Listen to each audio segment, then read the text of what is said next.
처가나 그 와이프한테 금전적으로 지원을 해준 거에 대한 거부감이 굉장히 많은 것 같아요, 사람들이. 어떻게?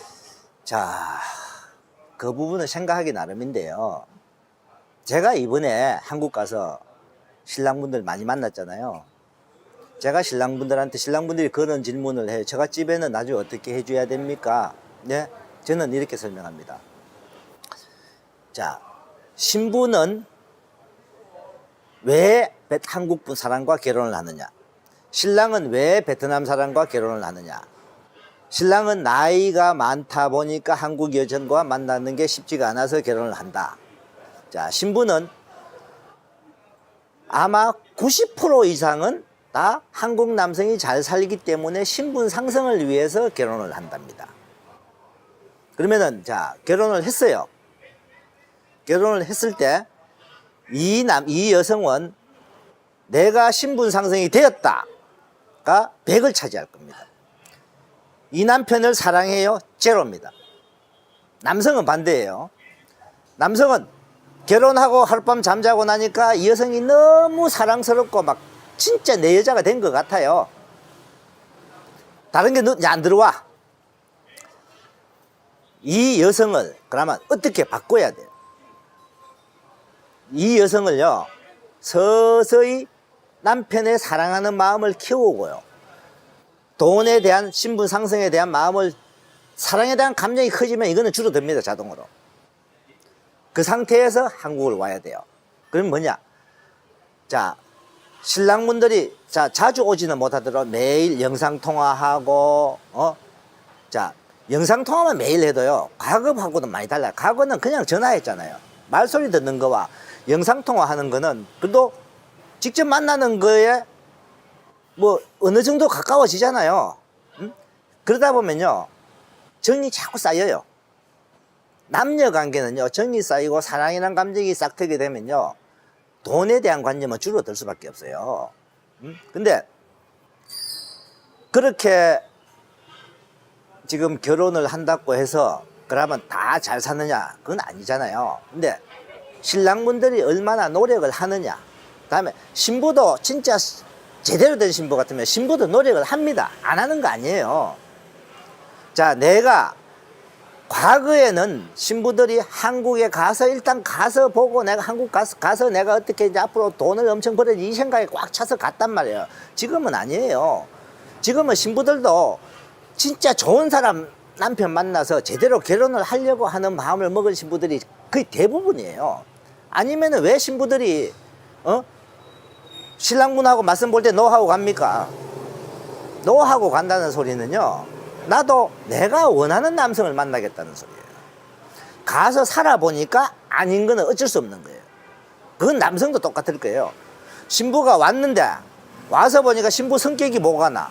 신랑도 똑같잖아요. 서로 성격 문제로서 남녀지간은 사실 한국 남성 여성 성격 때문에 성격 차이로 이혼한다 많잖아요. 베트남 여성 국제결혼 여성 똑같아요. 근데 그게 오자마자 바로 성격 차이로 이혼한 사람 없을 거예요.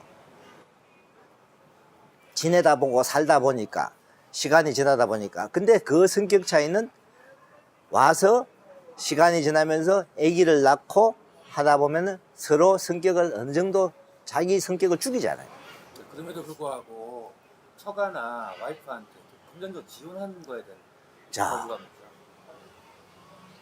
지원을 한다.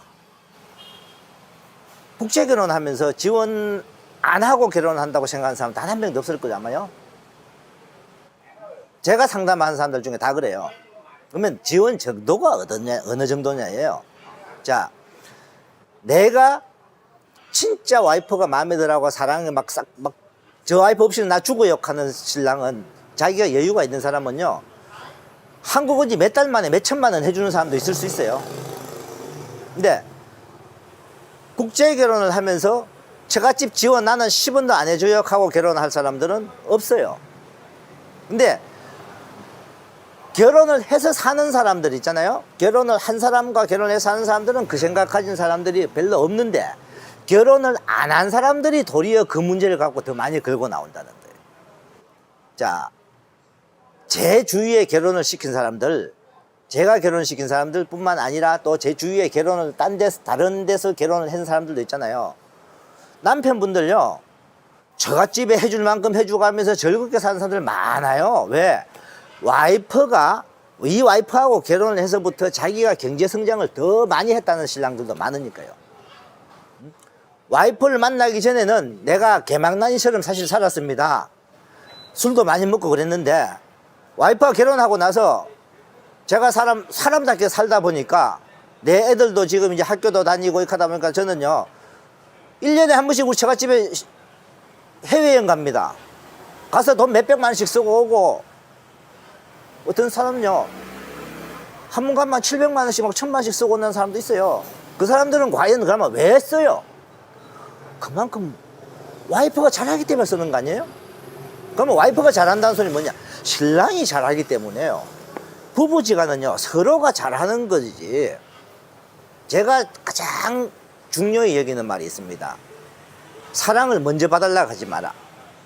먼저 베풀어라. 먼저 베풀면은 반대쪽 사랑은 오게 돼 있다. 근데 처갓집에 내가 어떻게 지원하고 뭐 한다. 요즘 처갓집에 그렇게 막 현금적으로 지원 막 하면서 조건으로 결혼하는 사람 없어요. 와이프가 이쁘면 지원하는 거고, 와이프가 안 이쁘면 지원 못 하다 보니까 깨지는 것도 있을 수 있는 거고. 한국 여성은 안 그래요? 결혼해갖고 자기 월급봉도 와이프한테 뺏겨갖고, 와이프가 뭐 처남 등록금을 대주는지, 뭐 장인장 뭐 병원비를 대주는지 모르잖아요. 자, 한국 여성과 살 때, 베트남 여성과 살 때, 한국 여성도 처갓집이 가난하면 지원해 줄 수 있잖아요. 베트남 여성도 집이 가난하면 지원해 줘요. 베트남 여성도 집이 어느 정도 살만한 집도 많이 있어요. 그런 사람들한테는요, 그쪽 부모들이 조금 더 잘 살고 싶은 마음이 있다 보면 부모님들 와서 돈 벌어 가세요. 한국에 와서 돈 좀 벌어 가세요. 지금 농사일, 생계형 농사일은 얼마든지 하우스 같은 데 가서 일해서 돈 벌 수 있습니다. 그렇게 돈 벌어 가서 많이 있어요. 자, 제가 어젯밤에도 한국 여기 공항에 가서 한 부모님이 나가는 거 제가 배웅했어요. 그 부모님도 그래요. 한국 가서 자기 농사일 할 거라고.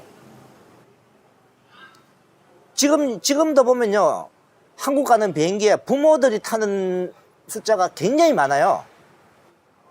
베트남에 와보신 분들 아마 비행기에 절반은 40대, 50대 베트남 사람들이에요.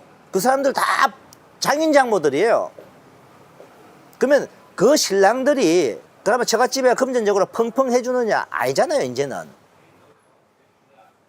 해주면서 그런 소리를 좀 하시라 하는 거죠. 과거에 그런 걸 들었다, 10년 전, 20년 전에 들었다, 그 옛날 고태묵은 생각하지 마시고,